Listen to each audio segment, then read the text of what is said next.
Bueno, ahora sí, vamos a empezar. Jenny, bienvenida. Y bienvenidos el resto de los participantes. Just Lady, bienvenida también. Me contenta mucho poder nuevamente que disfrutemos y construyamos el conocimiento.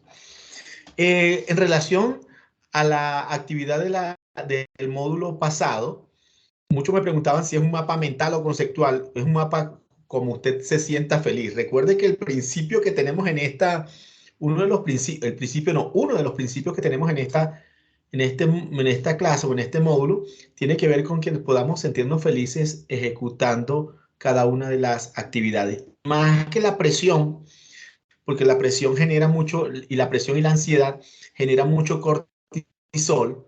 Nosotros queremos que todos los participantes puedan generar esos neurotransmisores, esa serotonina, disfruten en la clase, disfruten en esta materia, disfruten construyendo el conocimiento. Sé que hay algunas partes que son muy teóricas, pero le estamos tratando de dar el énfasis práctico a esta materia.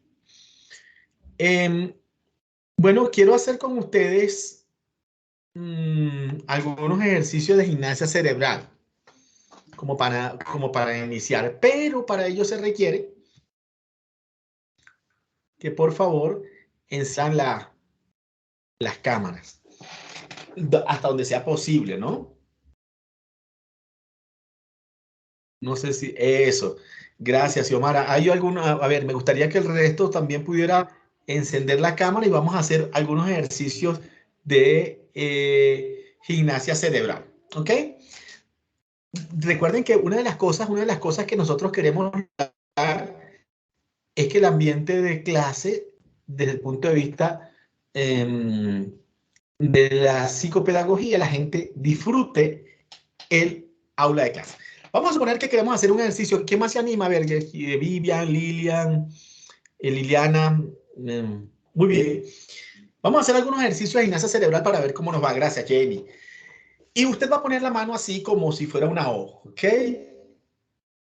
La mano izquierda como si fuera una O. Y la derecha va a señalar.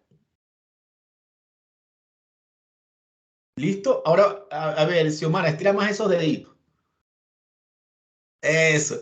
Y vamos ahora a cambiar. Vamos a cambiar. Vamos a cambiar. Vamos a cambiar. Vamos, Daniela. Vamos, Liliana. Uy, pero ese cerebro está ahí como lento, ¿no? A ver, vamos. Y ahora hagámoslo con ritmo, hagámoslo como con musiquita. Plan, plan. A ver cómo nos va. Mire, una se estira, otro cierra con ritmo, ¿ok?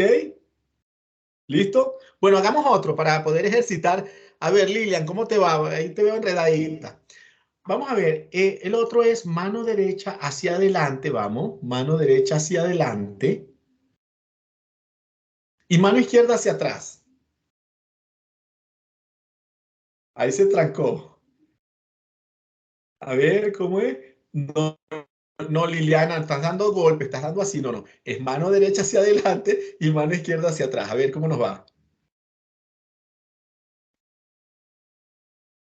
Ahí veo a Estefanía que le está dando bien. Ahí va más o menos.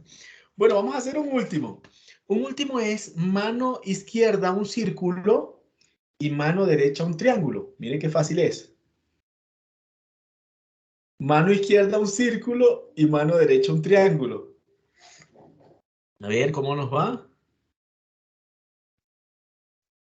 No, no es nadando, Estefanía. Estás ahí como Estefanía nadando.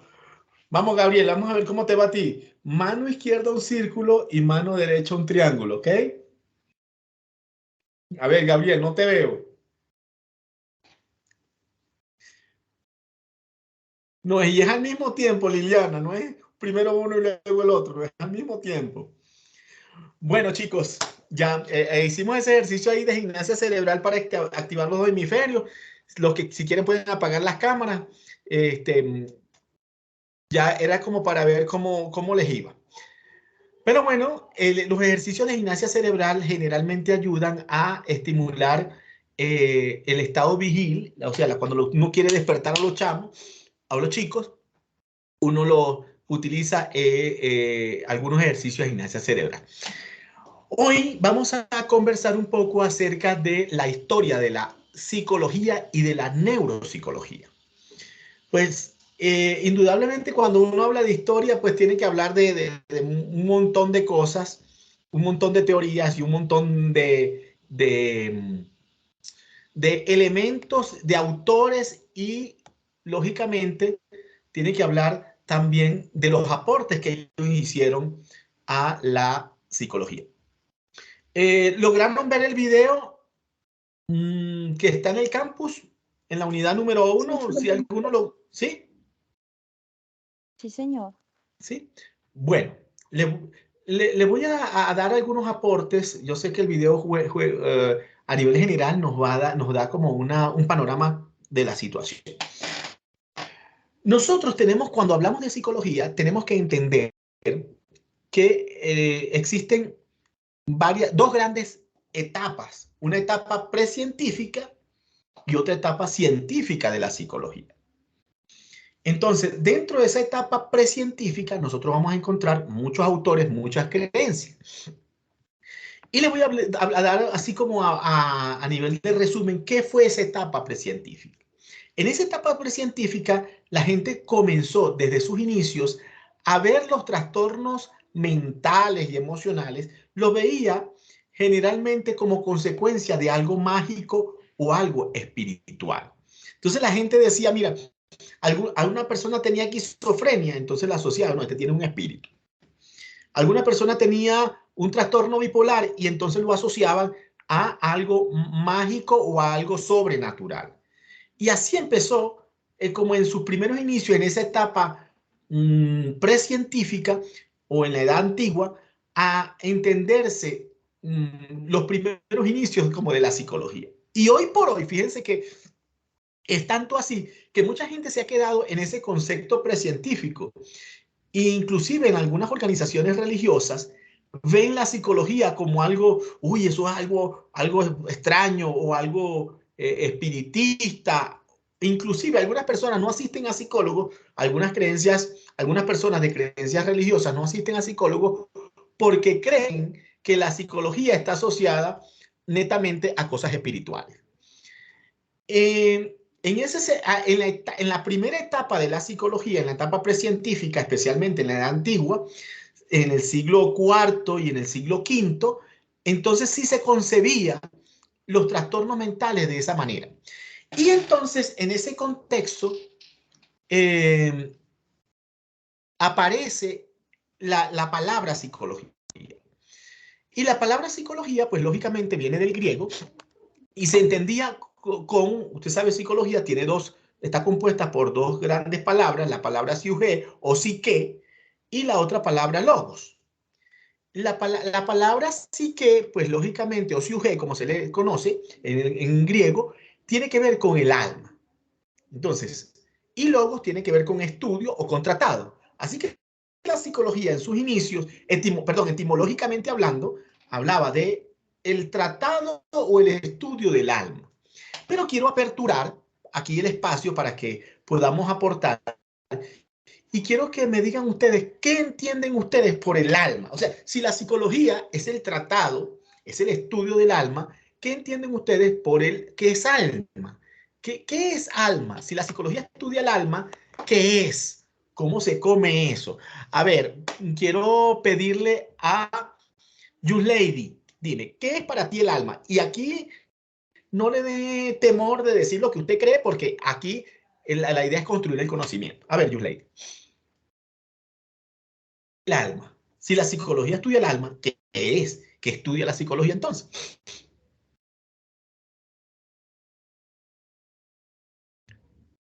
Bueno, mientras Yuleide Profe, ¿usted analiza. me dijo a mí?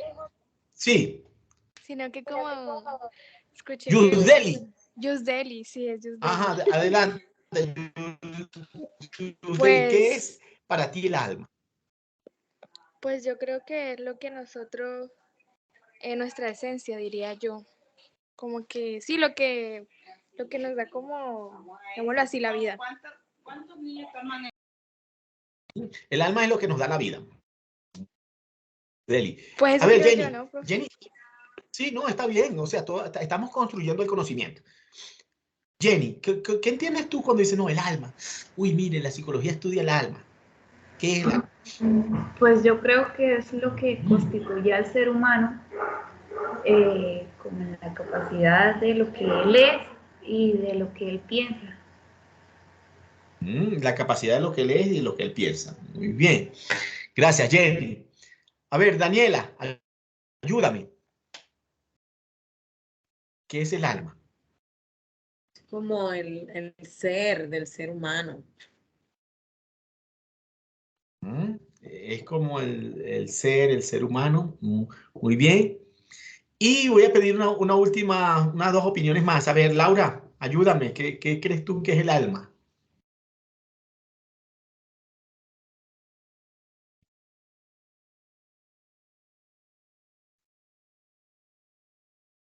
Ok, mientras Laura piensa, Gabriela, ayúdame entonces.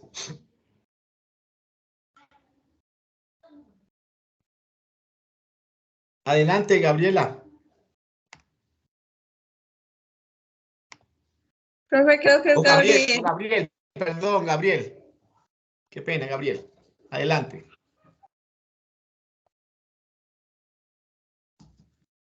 Gabriel levantó la mano, pero no sé, no lo.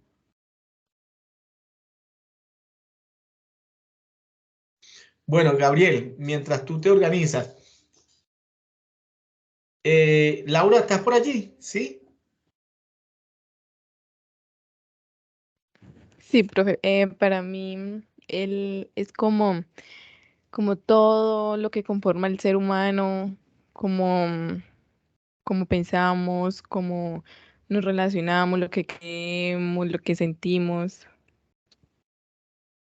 Ok, gracias, Laura. Vivian, ¿ibas a decir algo? ¿Iba a dar algún aporte? Sí, profe, iba a mencionar eso, los sentimientos. Ok. Muy bien, que el alma tiene que ver con los sentimientos. Bueno, chicos, miren lo que pasa. Entender esa palabra, pues dio orígenes a muchas cosas, a muchas teorías y a muchas maneras de interpretar la psicología. Algunos pensaron que el alma era como una burbuja que nosotros teníamos dentro de nosotros, perdón, que cada ser humano tenía dentro de sí, y entonces una cosa era el alma y otra cosa era el cuerpo. Y entonces esa separación de alma y cuerpo, pues finalmente algunos filósofos decían, mira, cuando el cuerpo es malo y el alma es buena, y cuando el alma se mete dentro de un cuerpo, entonces comienzan a surgir muchos trastornos y comienza el hombre a hacer cosas que no debe, inclusive comienza allí la enfermedad psicológica. Y a través de la historia se fue dando lo que se conoce como un dualismo. El alma era por un lado, el alma era buena y el cuerpo era malo, y el alma estaba sometida o encarcelada al cuerpo, y entonces ese sometimiento hacía que la gente se enfermara.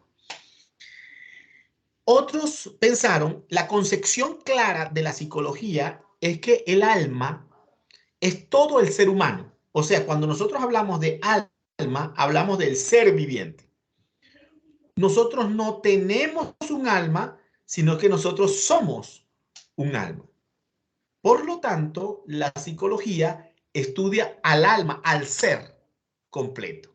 Entonces, no tenemos dentro de nosotros un alma, sino que somos alma. Por lo tanto, la psicología estudia el ser, el alma, el todo, el ser viviente como tal. Así empezó entonces la psicología. En sus inicios, pues lógicamente, como te dije, entendían, le daban mucha fuerza en esa etapa precientífica, mayormente en el siglo IV y en el siglo V, le daban mucha fuerza a lo esotérico. No fue sino hasta que vino Sócrates que dio un aporte importante para poder establecer con el pensamiento socrático y el análisis socrático cierto método científico. Ahora, es muy importante saber que después de esa etapa antigua, de la época científica, apareció en Europa un pensamiento también que muchas veces ese pensamiento ayudó a que la psicología se mantuviera en esa creencia. Y fue el pensamiento dominado por el cristianismo, por la iglesia popular de aquel entonces, y decían que, bueno, todo estaba relacionado, los trastornos mentales eran consecuencia de los pecados. Fíjense ustedes cómo se fue desarrollando. Y no fue sino hasta inicios, yo diría, del Renacimiento, cuando comenzaron algunos filósofos como René Descartes, algunos filósofos ya a aportar para la psicología. Y René Descartes, pues, lógicamente, en su filosofía, dio algunos aportes a la psicología. ¿Qué decía René Descartes? Bueno, René Descartes decía, había una frase que él utilizaba mucho, es cogito ergo sum. Pienso y luego existo. O sea, para él lo importante era el pensamiento. Y si uno pensaba, estaba dudando. Entonces, para él, si alguien pensaba, podía dudar de todo, pero no podía dudar de que estaba dudando. Y si estaba dudando, entonces existía. Y comenzó el análisis del pensamiento. Fue en esta época cuando se le dio origen como a la psicología precientífica con un hombre que se llamó Felipe Melanchthon. Ese hombre pues dijo, no, nada, vamos a hacer la psicología, es el estudio del alma y vamos a utilizar, entonces utilizó la palabra alma y ciencia. Allí, más o menos en el año 1832, comienza la era de la psicología científica, que es la psicología que nosotros hoy por hoy manejamos. Y se fue construyendo a través de un hombre que se llamó Wilhelm Wundt.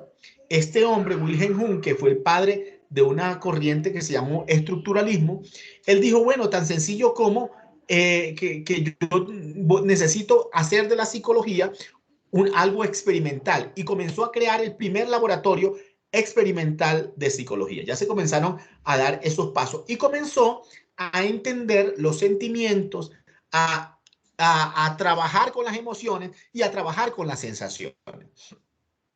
Paralelo a eso también se desarrolla otra escuela de otra corriente que fue creada por un autor que se llamó William James. Y William James le dio un toque más con el análisis de la conciencia a la psicología. Bueno, de allí en adelante comenzó la psicología, ya más la psicología científica. Y entonces ahí comenzaron una corriente que se llamó el conductismo por un hombre que se llamó Iván Pavlov, que yo creo que ustedes estudiaron en bachillerato ese experimento, el famoso experimento de los perros. Iván Pavlov dijo, no, nada, cuando hay un estímulo, siempre existirá una respuesta. ¿Recuerdan ustedes ese experimento de los perros donde el estímulo era la comida y la respuesta era la salivación? Y había un estímulo condicionado, neutro, que se unió a la comida, que era el sonidito, y cada vez que había un sonidito, pues se producía una respuesta. Entonces, Iván Pavlov aportó a la psicología, pues lógicamente, ese proceso de aprendizaje, estímulo, respuesta. Luego de eso, quiero decirle, bueno, Iván Pavlov es uno de los padres o de los iniciadores del conductismo, especialmente del condicionamiento clásico. De ahí surgió el famoso Sigmund Freud, pero Sigmund Freud no es el padre de la psicología. Quiero que se quiten ese mito de la cabeza. Sigmund Freud es uno de los fundadores del psicoanálisis. El psicoanálisis es una corriente psicológica, pero no es la psicología en sí. El psicoanálisis es como el conductismo, es como el estructuralismo, es como el funcionalismo, o sea, es una corriente más. Bueno, entonces, ¿qué dijo Sigmund Freud? Fíjense que todas las corrientes basaron su filosofía en algunos filósofos, basaron sus teorías, perdón, en algunos filósofos. Por lo menos Sigmund Freud dijo, basó su filosofía en el hecho de que dijo, no, el hombre, Platón dijo, el hombre tiene una parte mala y una parte buena, y muchas veces esa parte mala lo controla. Entonces Freud dijo, no, el hombre está compuesto por tres cosas, una parte mala, una parte buena y una parte de conciencia de su propia existencia. Ahí es donde surgió la parte buena que es conocida como el super yo, la parte mala que es conocida como el ello, y la parte, pudiéramos decir, de conciencia propia de existencia que es conocido como el yo. Y así, fíjense que ustedes, todas las corrientes que se fueron dando, estuvieron basadas en aquellas primeras creencias. Lógicamente, la psicología fue avanzando y entonces el conductismo, que había sido fundado o que había tenido sus primeros inicios por Iván Pavlov, ahora vino un hombre que se llamó Watson, y este hombre Watson desarrolló con más fuerza el conductismo. Así que, ¿qué pasó? Watson dijo, no, la conducta se puede predecir.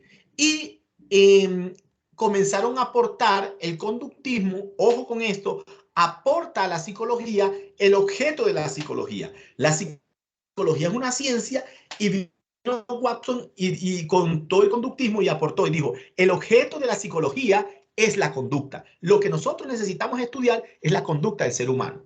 Así sucesivamente fue transcurriendo otras corrientes que reaccionaron ante el conductismo y pudieron entonces formar nuevas filosofías. Pero de aquí en adelante entonces comienzan a surgir algunas corrientes psicológicas que aportan hacia la psicología desde el punto de vista de la educación. Y en eso, más o menos en el año 1896, comenzó a un hombre famoso que nosotros conocemos como Jean Piaget. Este desarrolló una teoría que es conocida como la teoría del desarrollo cognitivo, donde él dijo, bueno, los niños van a ir desarrollando cierto estado cognitivo y que coincide muchas veces con el mundo, sorprendentemente, en comparación con los adultos. Y realizó muchos estudios, hizo muchos aportes, Jean Piaget, en relación a la inteligencia y en relación al desarrollo. Después de eso, más o menos en el año 1902, hubo un hombre que se llamó Carlos Rogers, que es uno de los, con Abraham Maslow, que son uno de los pioneros del humanismo. Y el humanismo ahora le da mucha fuerza a la educación y dice, no hay que centrarse tanto en la teoría, sino hay que centrarse mayormente en el ser humano, cómo el ser humano entiende la vida y cómo el ser humano se siente autorrealizado. Entonces, estos dos personajes, tanto Carlos Rogers como Abraham Maslow, bueno, saben, la pirámide famosa, crean la psicología humanista, y que esta psicología desarrollar completamente su potencial y así conseguir lo que ellos llaman la autorrealización. Bueno, después de esto surgieron otras teorías, otras corrientes, como la corriente creada por un hombre que se llamó Viktor Frankl. Víctor Frank fue el creador de la logoterapia. Dicho sea de paso, les quiero recomendar un libro que se llama El hombre en busca de sentido, de este autor, Víctor Frank. Víctor Frank creó ahora la psicología existencialista, y esta psicología existencialista trajo como consecuencia que el hombre si no consigue su sentido de vida. Ahora, quiero abrir un paréntesis y quiero que me digan, ¿tendrá este autor, Víctor Frank, tendrá razón en el sentido en el hecho de decir que el hombre no es feliz si no consigue un sentido de vida? ¿Y cómo creen ustedes que nosotros podemos conseguir ese sentido de vida? A ver, dime, Valentina, ¿cómo crees tú que nosotros como seres humanos podemos encontrar el sentido de vida? ¿Qué es eso de sentido de vida? A ver, Valentina, ayúdame. Profe, pues buscar, bueno, un sentido de vida. Yo digo que cada uno como persona buscando nuestros sueños, qué queremos hacer más adelante en nuestra vida, porque por lo menos si nosotros no tenemos algo en nuestra mente, por lo menos, ¿qué vamos a hacer? Estamos casi viviendo sin un sentido de la vida, viviendo por vivir, sin Tú algo. asocias, Valentina, tú asocias sentido de vida como a metas, ¿sí? Sí, señor. Ok. A ver, Jenny, ¿qué es para ti sentido de vida? Cuando decimos, yo quiero encontrar mi sentido de vida, ¿a qué se está refiriendo?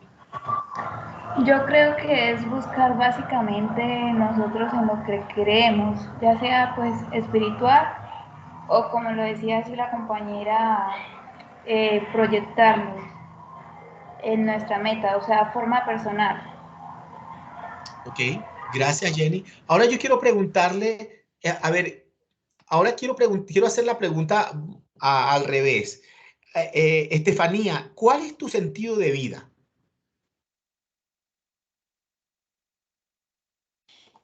Mi sentido de vida, profe. Ajá. No sé, pues creo que, no sé, nunca lo había pensado. Bueno, buena Pero reflexión esta.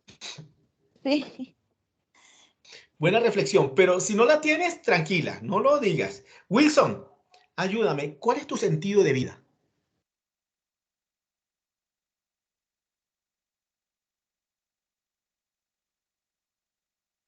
Bueno, mientras Wilson piensa un poquito, Liliana, dime, ¿cuál es tu sentido de vida?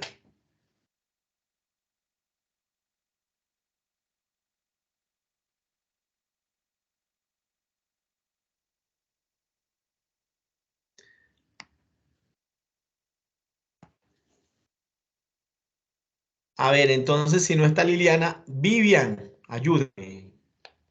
¿Cuál es tu sentido de vida? Profe, esa pregunta es como cuando le preguntan a usted, ¿quién eres? Ajá. ¿Para dónde vas? ¿Cómo te visualizas en 5 años? Parece algo así.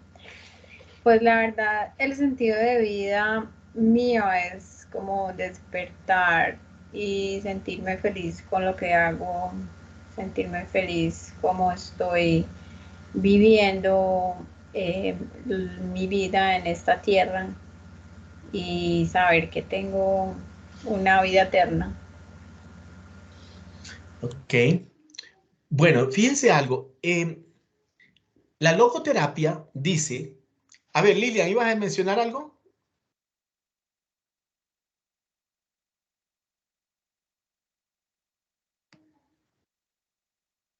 Lilian, ¿ibas a mencionar algo? Liliana. No creo que levantó la manito, pero bueno, mientras Liliana ahí se organiza. La logoterapia dice, creada por este autor Víctor Frank, que cuando uno no logra encontrar el sentido de vida, cuando uno no logra encontrar ese sentido de vida, no termina siendo feliz. Y fíjense que en el proceso educativo, la gente no es, la gente muchas veces empieza a estudiar una carrera y no se siente feliz y termina cambiando y termina buscando una cosa, buscando otra, porque es que el sentido de vida mueve al ser humano. El sentido de vida es el por qué existo. El sentido de vida inclusive es el para qué existo. El sentido de vida no es algo inclusive filosófico, es por qué existo el día de hoy. Y eso, muchachos, debe llevarnos ahí, esto es un momento como de reflexión en medio de esa retórica de corrientes. ¿Por qué existen ustedes? ¿Qué le pueden aportar ustedes a este mundo que en este pedacito, cuando hablo de mundo no hablo de Rusia o Ucrania, hablo de aquí, de ese pedacito donde usted se desenvuelve? ¿Qué le puedes tú aportar? Mañana, hoy, ¿qué le puedo aportar? Entonces, ¿qué le puedo aportar yo a mis alumnos con quienes me relaciono? Eso le da sentido de vida a tu profesión. Y es muy importante que nosotros analicemos si hemos encontrado o no ese sentido de vida. Bueno, solo era un momento de publicidad. Después de eso, después de todo ese aparataje, se desarrolló y se estructuró la psicología como tal. Sin embargo, la neuropsicología tuvo su origen en el año 1900, o sea, tuvo uno de sus orígenes en el año 1913. Y fue un señor que se llamó William Osler quien introdujo por primera vez el término de neuropsicología. Este William, pues, lógicamente fue el que introdujo por primera vez la neuropsicología porque él dijo, nada, la concepción, los sentimientos y las emociones pueden explicarse, pero deben tener una explicación desde el punto de vista fisiológico y desde el punto de vista neuronal. Ahora, yo les pregunto a ustedes para construir el conocimiento, ¿existe la mente? ¿Qué piensan ustedes? ¿Existe la mente? A ver, ¿quién me puede ayudar? Vivian, ¿existe la mente? Creo que según la palabra del Señor, dice que la mente y el alma son lo mismo. Ajá. Bueno, gracias. La mente es lo mismo que el alma, ¿sí? Bueno, pero ¿existe la mente entonces dentro del ser humano? ¿Dónde nosotros encontramos la mente? El órgano mente como tal. En el corazón. El corazón es la mente. Yo creo que en el cerebro. Entonces, ¿la mente es una función o es un órgano? Es función. Yo también digo que es función. O es el Ajá, mismo ¿quién cerebro, más me pero puede ayudar? ¿La mente es nosotros, una función o es un órgano? es como la función del cerebro. Que nosotros relacionamos mente y cerebro. Hay una sola, pues. Cierto. Bueno, chicos, fíjense algo. Muchas veces ha habido esa discrepancia. Vivian, ¿iba a decir algo? Es que referente a lo que dijo la compañera Daniela, yo creo que el órgano en este caso es el cerebro y la función viene siendo el pensamiento. ¿Y la mente dónde queda, Vivian? ¿Dónde crees tú que está? Pero estaba hablando ahora Lady Juliana. Ah, perdón, Bueno. Juliana, ¿dónde queda que como se prende el Queda dentro del órgano. Bueno. La función del pensamiento. Bueno, chicos, miren lo que pasa. Inclusive, algunos aquí han citado la Biblia, que la Biblia dice, y amarás a Dios con toda tu mente, con todo tu corazón y con toda tu fuerza, ¿cierto?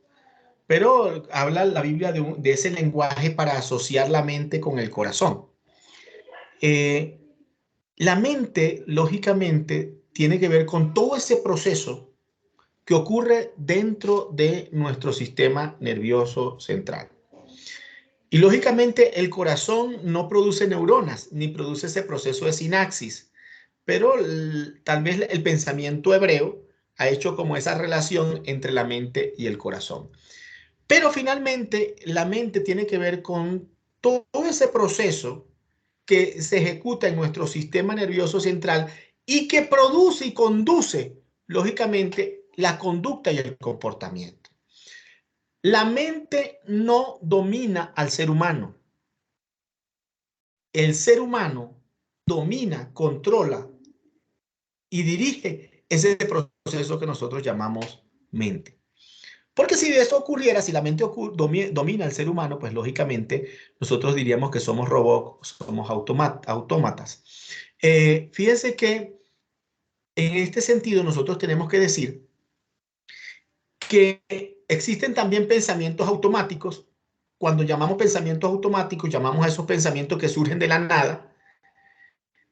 sí hay pensamientos automáticos porque hay sistemas y circuitos neuronales que se producen de manera automática, pero el ser humano tiene la capacidad de establecer pensamientos esquemáticos. Cuando hablamos de pensamientos esquemáticos, hablamos de pensamientos que nosotros podemos imponer y sustituir en un momento determinado. Miren,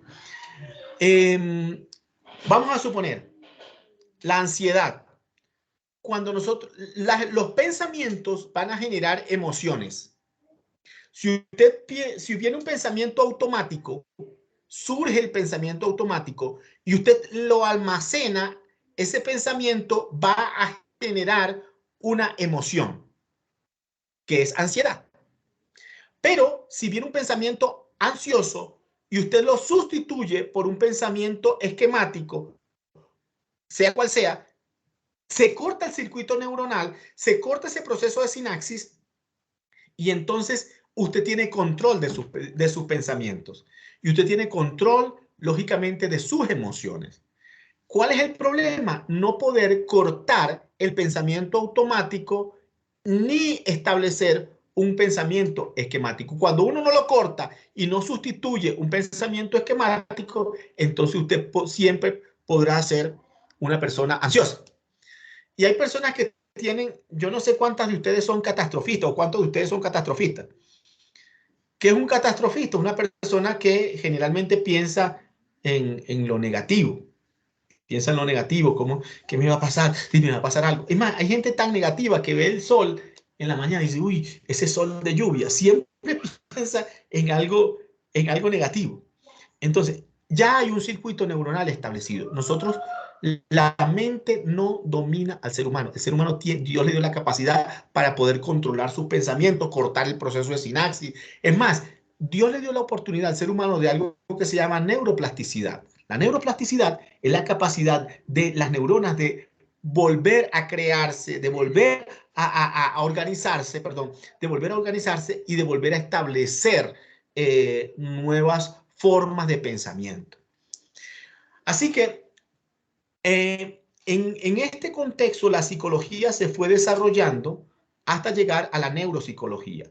Y como les dije hace poco, no fue sino hasta el año 1913 cuando William Osler introduce por primera vez este concepto. Pero sin embargo, hubo otros autores, por lo menos en el año 1949, Dolan, él utilizó ese término de neuropsicología para poder maximizar en el concepto contemporáneo de la psicología. Él comenzó a consolidar la neuropsicología como una disciplina, como una rama de la neurociencia. Entonces, si William Osler la creó, Dolan en el año 1949 la establece como una disciplina autónoma. Y bueno, y así sucesivamente hubo muchos autores que pudieron dar ese aporte a la neuropsicología. ¿Qué vamos a hacer o qué van a hacer ustedes, considerando que ya faltan 10 minuticos, qué van a hacer ustedes para la próxima evaluación? Ustedes van a hacer un cuadro de línea del tiempo de la psicología, o sea, cómo se desarrolló la psicología. Ese cuadro debe tener 4 cosas importantes. Primero, debe tener autores. Segundo, debe tener las fechas de esos autores. Tercero, debe tener aportes a la psicología. Y cuarto, debe tener aportes a la educación. O sea, ¿qué aportes según su criterio? Y este último punto sí es según su criterio. ¿Qué aportes a la educación hizo esa corriente? Deben, lógicamente, tratar de llevar una línea del tiempo. Por decir algo, en este caso, voy a ponerle un ejemplo. Skinner, ese es el autor. Año tal. ¿Qué aportes hizo? Bueno, hizo los aportes a la psicología de los reforzadores positivos. ¿Qué aportes hizo a la educación? Bueno, actualmente nosotros trabajamos con reforzadores positivos. Por lo menos la tabla de carita, ese aporte de carita feliz, carita triste, está basado en el condicionamiento por reforzadores que trabajó Skinner. Esto, lo más difícil es identificar qué aportes a la educación hizo ese autor. Entonces, son 4 elementos: nombre, fecha, aporte a la psicología y aporte a la educación. Ese cuadro ustedes lo van a ir a hacer de manera horizontal y en orden cronológico. Lo deben hacer por etapas. Muy bien, ¿hay una pregunta? ¿Alguna pregunta? Profe, ¿es línea del tiempo de la historia de la psicología o línea de tiempo de...? ¿Perdón? No te escuché. Sí, profe, es que usted mencionó la línea de tiempo y se fue a mencionar las 4 cosas importantes, pero no sé si es la línea de tiempo de que de la psicología o de... De la psicología, correcto, de la psicología. Profe, ¿de la psicología en general o enfocado en algo? Porque usted sabe que la psicología se extiende demasiado. Sí, no. Lógicamente, les voy a decir por lo menos 10 autores. Ah, ok. 10, O sea, 10. psicología enfocada en la educación y pues, la educación, ¿no? Sí. Fíjense que, vamos a suponer, les pongo un ejemplo. Skinner es un autor que ustedes van a colocar, puede ser Skinner. ¿Qué aportes hizo? ¿Qué año tal? ¿Qué aportes hizo? Los reforzadores positivos. ¿Qué aportes a la educación? Bueno, dentro de los reforzadores positivos se trabaja como la recompensa. En este caso, la tabla de reforzadores, carita feliz, carita triste. Eso es basado en Skinner. Reforzadores positivos. O sea, le doy premio al niño para que el niño ejecute algo. Es más, las notas, el 20, el A, el B, está basado en esa corriente. Entonces, tienen que entender la corriente para poder ustedes asociar qué aportes hizo esa corriente a la educación.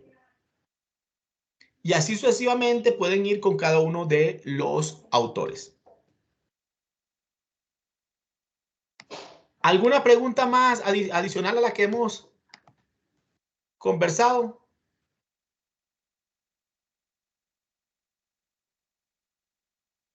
Chicos, ¿están claros con el cuadro comparativo de la línea del tiempo? ¿O chicas? Profe, qué pena. Lo Dime, del Laura. cuadro comparativo no lo escuché muy bien. Bueno, te repito, lo que vas a hacer es agarras una hoja de manera horizontal y vas a escribir de manera vertical, vas a hacer 4 columnas. La primera columna vas a colocar el autor. Por decir algo, Carl Rogers.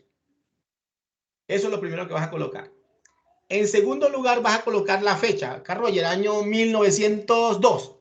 Por poner un ejemplo, que de hecho fue en 1902. ¿Qué aportes? Entonces, tercera columna, ¿qué aportes hizo a la psicología? Bueno, fue el creador de la psicología del yo y del humanismo. Y cuarta columna, ¿qué aportes hizo ese autor a la educación? Pero esa no es la línea del tiempo, profe. ¿Cómo así? A ver, ¿cuántos trabajos está dejando en ese momento? Línea del Uno tiempo y el solo. cuadro comparativo. No, es que el cuadro es lo mismo. Ah, no, lo que pasa es que como el cuadro comparativo es uno dar su perspectiva acerca de... No necesito, lo único que necesito de ustedes en esa línea del tiempo es colocar qué aportes la persona, qué aportes el autor hizo a la educación. Eso es lo único que necesito del Ah, no, tiempo. es todo claro como el agua, profe. Ah, bueno. ¿Algo más, chicos, adicional? Profe, lo que usted se refiere es que podemos hacer la línea del tiempo. En esa línea del tiempo podemos incluir esas 4 cosas importantes por autor, ya sea que lo ponga arriba, abajo, pero que sea horizontal la línea. Correcto, listo. Muy bien. Así mismo. Gracias, profe.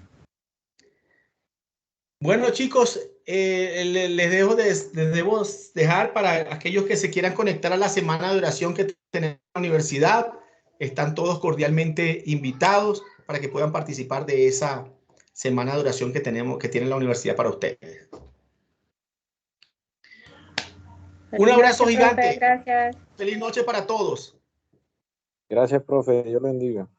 Bendiciones.